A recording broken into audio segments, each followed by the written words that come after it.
Paskah itu tidak bisa dilepaskan dari seluruh rangkaian acara yang kita sebut sebagai Pekan Suci, mulai dari Minggu Palem, Kamis Putih, hari ini Jumat Agung, dan Paskah.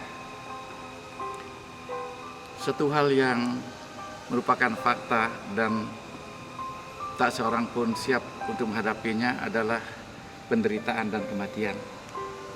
Bahkan di dunia ini munculnya agama, tingkah laku orang didasarkan karena takut mati. Karena itu makna yang pokok sebetulnya. Kenapa Tuhan Yesus menyelamatkan umat manusia melalui sengsara, wafat, dan kematian? Karena hal inilah yang menjadi momok bagi banyak orang. Bahkan ada orang mengatakan tingkah laku manusia pun dilakukan karena takut mati. Kelihatan waktu COVID-19 ini kan, makin kaya orang, makin tinggi bangsa, makin takut mati. Bahkan ada orang takut sembahyang juga. Ini yang pertama. Yang kedua, memang dalam iman Katolik, manusia diciptakan serba sempurna. Tapi karena dia berdosa, maka kesempurnaan tidak ada lagi. Tidak ada hidup kekal lagi, dia mati. Manusia sebagai makhluk Tuhan hanya bisa diselamatkan oleh Tuhan itu sendiri. Oleh karena itu, Tuhan mau menyelamatkan manusia yang dengan bahasa lain sangat mencintai manusia, maka turun ke dunia ini. Bagaimana cara dia menyelamatkan? Karena kesengsaraan dan kematian suatunya ditakuti, maka Yesus menyelamatkan melalui sengsara dan kematian.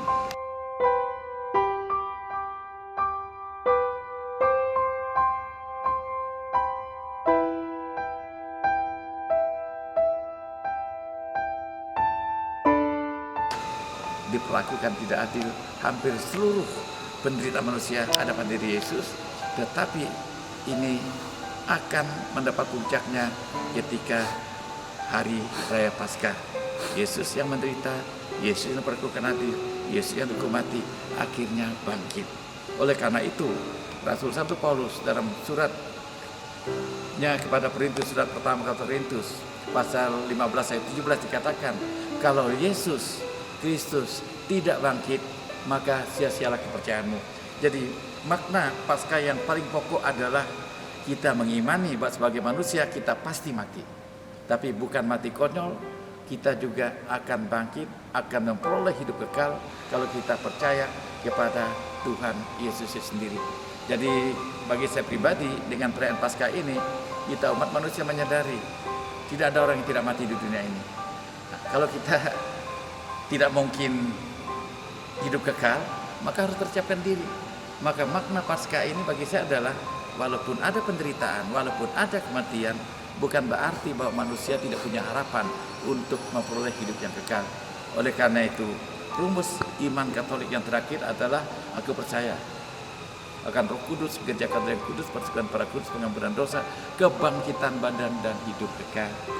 Maka secara sederhana, dengan merayakan Paskah ini, kita umat manusia disiarkan bahwa kita ini tidak mungkin selamat tanpa campur tangan Tuhan. Dan dalam ajaran Katolik, campur tangan Tuhan itu melalui Yesus, dan Yesus justru menderita dan wafat untuk menunjukkan pada manusia, kalau kau menderita, kalau kau sakit, kalau ada anak keluargamu yang meninggal, tidak harus bunuh diri gitu loh kan. Kan ada orang yang sengsara sedikit tak putus asa, merasa dihukum oleh Tuhan dan sebagainya. Jadi dengan adanya kebangkitan ini, seharusnya apapun yang terjadi dalam hidup kita pasrahkan kepada Tuhan. Dan akhirnya yang bisa menyelamatkan kita adalah Tuhan sendiri. Jadi sebetulnya Paskah ini puncak perayaan iman Katolik. Tapi dalam kenyataan sering Natal lebih meriah dari Paskah. Karena apa tadi? Karena dalam Paskah ini Yesus yang hidup seperti kita menderita, mati, dan bangkit. Oleh karena itu menghadapi COVID saya selalu berdoa, sehebat apapun kita memproteksi diri, kalau Tuhan mau kita juga mati ya. Sehat kita naik pesawat jatuh mati, tapi mati itu bukan mati konyol untuk orang yang percaya dan dalam iman Katolik pada Yesus. Mati itu hanya jalan untuk memperoleh hidup yang sesungguhnya, jalan untuk memperoleh hidup kekal.